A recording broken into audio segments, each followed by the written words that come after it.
தாய்வீடு போகிறேன். தடாக்கரைக்கு ஜலம் திரட்டி வருகிறேன் என்று சென்றால் ஆமா, அங்க என்ன நடந்தது ஏது நடந்தது தெரியல. அழுது கொண்டு தாய் வீடு போகிறாளா? ஆமா. சரி, நானே இப்ப பார்த்தேன்.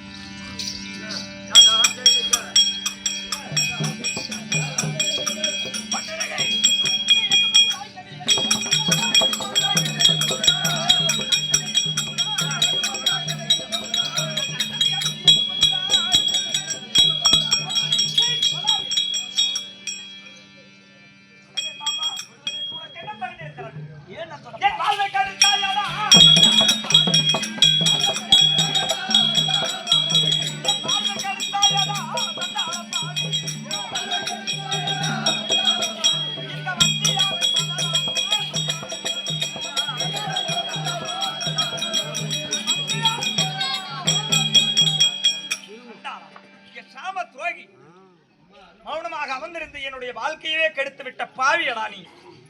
மாலை இடும்போது ஒரு வார்த்தை சொல்லியிருக்க கூடாதா இலிகுலத்தோன் என்று என்னை தொடுவதற்கு உனக்கு என்ன தகுதி இருக்கிறது? நீ எப்பேற்பட்டால் நீ ஏழார ஜாதிக்கெல்லாம்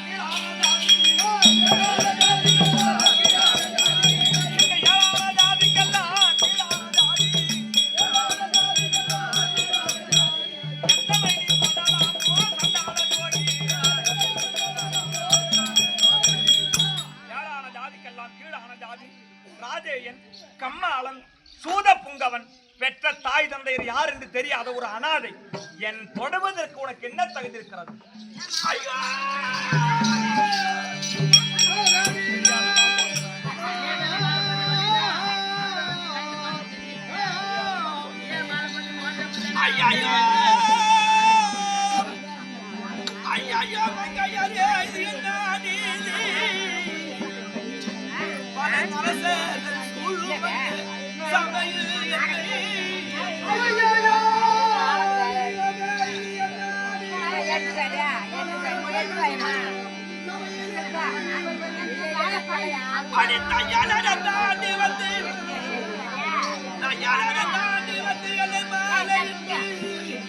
அடித்தடித்து உன் தாயார் மணி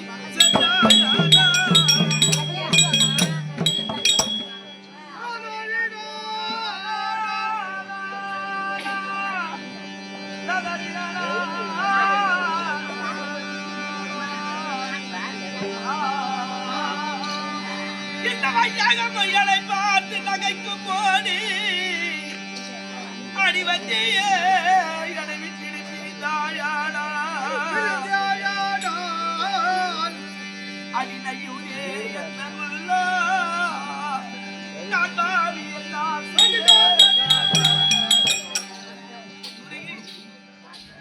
நான் என்னம்மா பாவத்து செய்தேன்? நீ பட்ட பூ மாலை கூட நீ என் கழுத்துல வாடல. தடாக்கரை சென்று மனைவி தலை கொண்டு வர போகிறாள். சமையல் செய்து எனக்கு ஆசையா ஊட்டி விட போறாள். என் மனசுல எவ்வளவோ கொட்டை கட்டி இருந்தேன். எப்ப மனைவி வருவாள் என்று வழி மீது விடி வைத்துக் கொண்டு உன்னை எதிர்பார்த்து கொண்டு இருந்தேனே பொன்னுருவி, என்னோடு வாழ்க்கை செய்ய முடியாது என்று போகிறாயே. அடி வேண்டாம்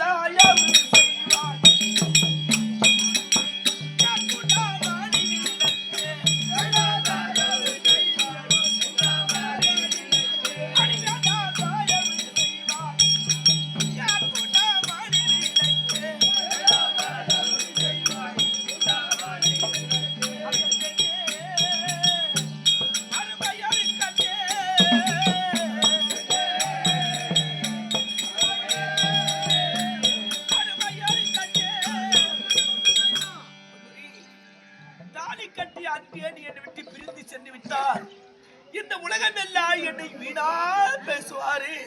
வேண்டாமா, என்னை விட்டு போகாது.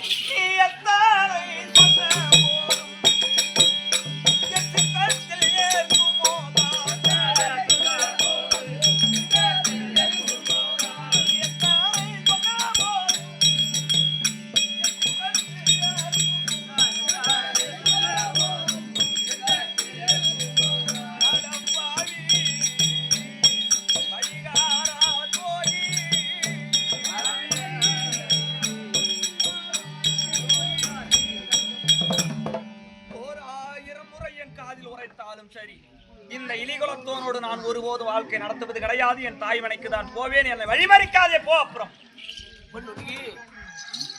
எந்த ஒரு பிள்ளை பிறந்தாலும் தாய் சுகத்தை அனுபவிக்காத பிள்ளை யாருமே இருக்க முடியாது. எல்லா குழந்தையும் தாய் சுகத்தை அனுபவிச்சுதான் வளரும்.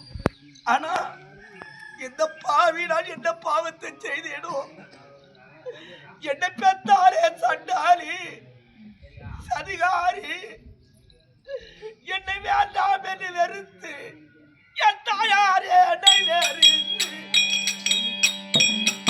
என்ன தட்டி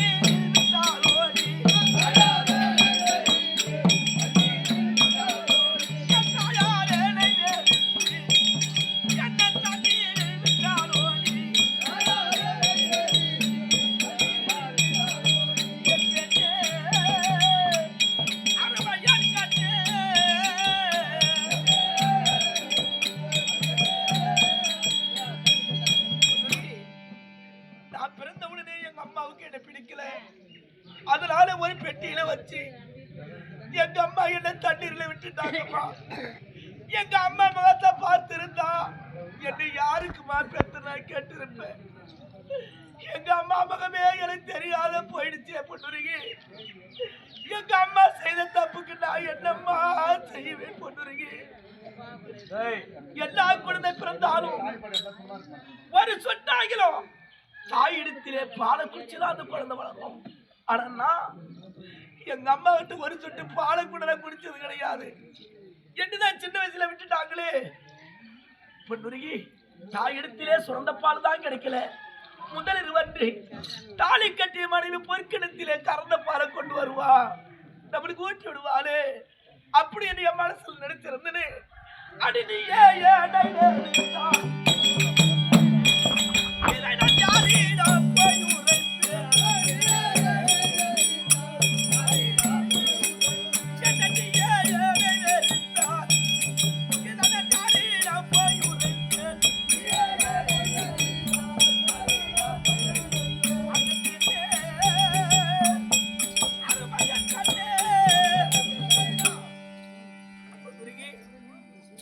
ஒரு மனிதனுக்கு குறை என்று சொன்னால் பெற்ற தாயிட்டு தான் அது குறை சொல்லுவான்.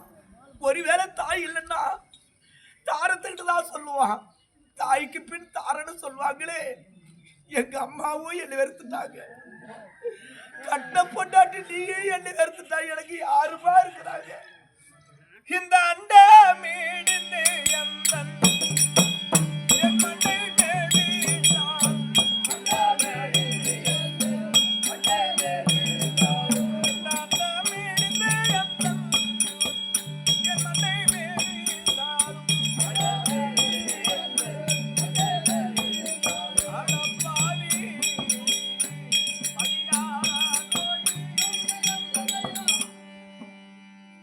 எனக்கு எத்தனையோ புத்திமதிகளை எடுத்து சொன்னாலும் தாலி கட்டி விட்டாரே கணவன் என்று ஒத்து வாழ்ந்து விடலாம் என்று ஒருவேளை என் மனதை தேற்றிக் கொள்ளலாம் என்று நினைத்தாலும் என் சத்திரிய தர்மம் உன்னோடு வாழ விருப்பம் கிடையாது.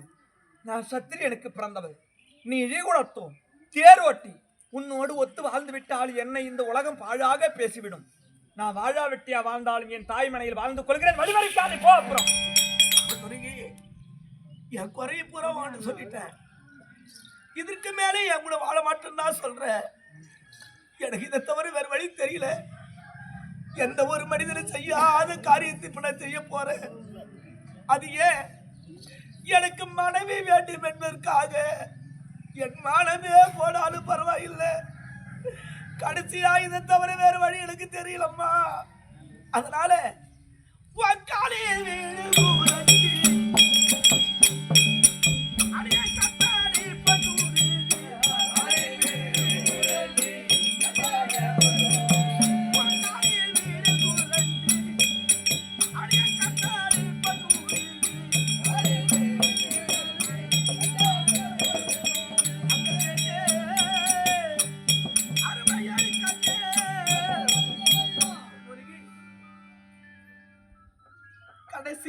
காலில் விழுந்து தவிர வேற வழி எனக்கு தெரியலம்மா. உன் காலில் விழுந்து கூப்பிட்டு கேட்கிற என்னை விட்டு போகாதம்மா. ஆண்டவா, என்னை படைத்த இறைவா, உலகத்தோருடைய பழி சொல்லுக்கு என்னை ஆளாக்கி விட்டாயே ஆண்டவா. ஒரு ஆடவன் காலில் விழுந்தும் இந்த பொன்னுரியை மதிக்காமல் இருக்கின்றாள் என்று இந்த உலகம் என்ன பாழா பேசுமே. நான் யாருக்கையா என்ன தீங்க செய்தேன்? கட்டிய கணவன் மனைவி காலில் யாரும் விழமாட்டார்கள். ஆனா இவர் என் காலில் விழறாரு. கணவன் என்று ஏற்றுக்கொள்ளலாம் என்று ஒருவேளை நினைத்தாலும் என் சத்திரிய தர்மம் தடுக்கிறது. இல்லை இல்லை, வாழ்ந்தாலும் சத்திரியனுக்கு பிள்ளை என்ற பெயர் எடுப்பேனோ தவிர இழிகுலத்தோன் மனைவி என்ற பெயர் வரக்கூடாது. அதனால் நீ செத்து மடிந்த போதும் நான் ஒன்று நான் வாழ்வதில்லை.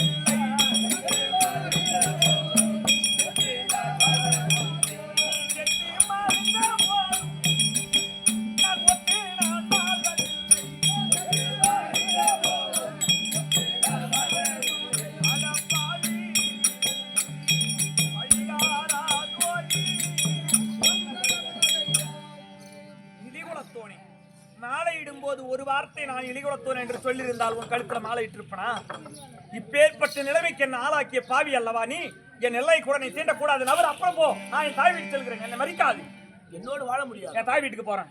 உண்மையாகவா? ஒருபோதும் நடக்காது. சத்தியமாக? சத்தியமாக. எல்லாம் ஒரு பெண்ணாடி. நீ ஒரு பெண்ணாக பிறந்து விட்டால், ஒரு பெண்ணு ஒரு ஆடவனை நேசித்து விட்டால், அவனை கல்யாணம் செய்து விட்டால் அவன் என்ன ஜாதின்னு பார்க்க கூடாது. கல்யாண கணவன் புல்லாடால புருஷன் அதை மட்டும் தான் நினைக்கணும். ஆனா நீ பெண்ணெடுத்து கேவலப்படுத்த வந்த நீ ஒரு நாய். நீ உன்னை மாலை போடுதா கேட்டனா? உன் தாயம்மா சபையிலே வல்லமாக எழுந்தான். ஏ கர்ணா, நீ 7ஆம் ஜாதி கீழ்பட்டவன், இந்த சபையிலே அமருவதற்கு உன தகுதி கிடையாது. கழுத்து பிடிச்சு வெளியே தள்ளலாம். இது எல்லோருக்குமே தெரியும், உனக்கே தெரியும். ஆனா என் அழகு உன் கண்ணை மறைச்சது. அது ஏன் மேல தப்பு கிடையாது. நீ சொன்னீங்க என் வாழ்வை கெடுத்துட்டு, உன் வாழ்க்கையை நாங்க எடுக்கல. என் வாழ்க்கை தான் இப்ப நீ கெடுத்துட்ட. அடி சண்டாளி, அடி சதிகாரி. எந்த ஒரு கணவனும் மனைவி காலை தொட்டு கும்பிட மாட்டான். மனைவிதான் கனவு காலை தொட்டு கும்பிடுவாங்க. நான் நீ வேணும்னு சொல்றதுக்கோசரம் உன் காலில வந்து கும்பிட்டன. அப்ப ஆகிலும் உன் கூட இருக்கணும் ஒரு வார்த்தையாவது உன் வாயில வந்துதான் வரலையே.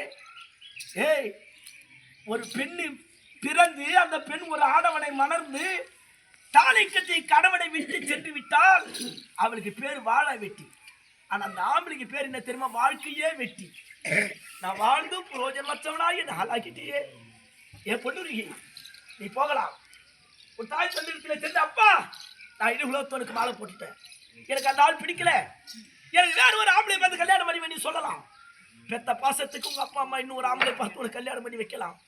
ஒரு தாய் அம்மா இடத்துல சென்று, மாமா நான் இழிகுலத்தோட மாலை போட்டு உன்னை மறந்து தப்பு, அவன் நீல் கூட என் மேல பணத்தான் வந்துடுறேன், என்னை மறு கல்யாணம் செய்து கொள் அப்படி என்ன சொன்ன அவன் தாய் அம்மானு கூட உன்னை ஏற்றுக்கொள்ளலாம். ஆனா நான் என்னைக்கு பல பேர் அறிய ராஜாக்கள் மத்தியிலே எல்லாத்தையும் வெறுத்தி இந்த மாலையை கழுத்துல போட்டேன். என் தம்பி துரியோதன தலைமையில இந்த தாலியை உன் கழுத்துல நான் கட்டினேன். அதுல இருந்து நீதான் என் உசுருன்னு என் மனசார நினைச்சிட்டேன். அதனால் உன்னை நான் தொட்ட கையால்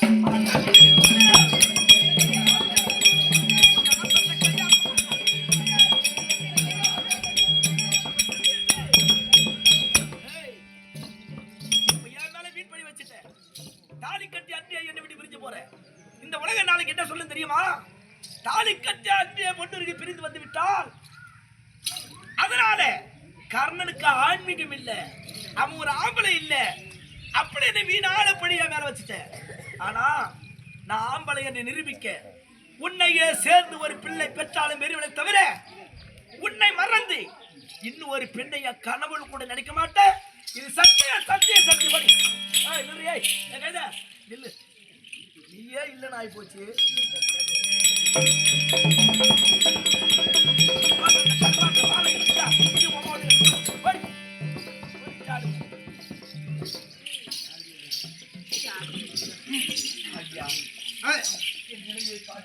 ஆமா, தாய் தந்தையர் பேச்சை கேளாத பிள்ளை தருதலை ஆகும் என்பார்களே, ஆமா. அந்த தருதலை தானப்பா நான். ஏய், எங்க அப்பா அம்மா சுயவரம் வேண்டாம் அம்மா, நாங்கள் ஒரு நாட்டரசரை பார்த்து கல்யாணம் செய்து வைக்கிறோம் என்று சொன்னார்கள். ஆமா. அவர்கள் வார்த்தையை தட்டி சுயவரம் தான் வேண்டும் என்று சொல்லி சத்திரியர்கள் அமர்ந்த சபையை விடுத்து தேர்தட்டிலே அமர்ந்திருந்த இழிகுலத்தோன் மீது மாலையிட்டு என் வாழ்க்கையை கெடுத்துக் கொண்டேன். ஏய், பெரியவங்க சொல்லுவாங்க, சிறுபிள்ளை இட்ட வெள்ளாண்மை வீடு வந்து சேராது என்பார்கள். ஆமா. நான் இட்ட சுயவரம் இப்போ எனக்கு வீதியில நிறுத்தி விட்டது. ஏய், மாற்றிடத்திலே சென்று என் குறையை சொல்லிவிட்டால் இழிகுலத்தோர் கழுத்தில் மாலையிட்டவள் இவள் இழிகுலத்தோன் மனைவி என்று என்னை சொல்லி விடுவார்கள். ஆமா. அதனால நல்லதும் கெட்டதும் என் தாய் தந்தையர் பாதத்தில் விழுந்தால் தான் தீர்ந்து விடும். ஏய், ஏன்னா என்னை பெத்தவங்க தான் என்னை ஏற்றுக்கொள்வார்கள். ஆமா. அதனால நீங்க இருக்க வேண்டாம், தாய்மலை புறப்பட்டு போகலாம்.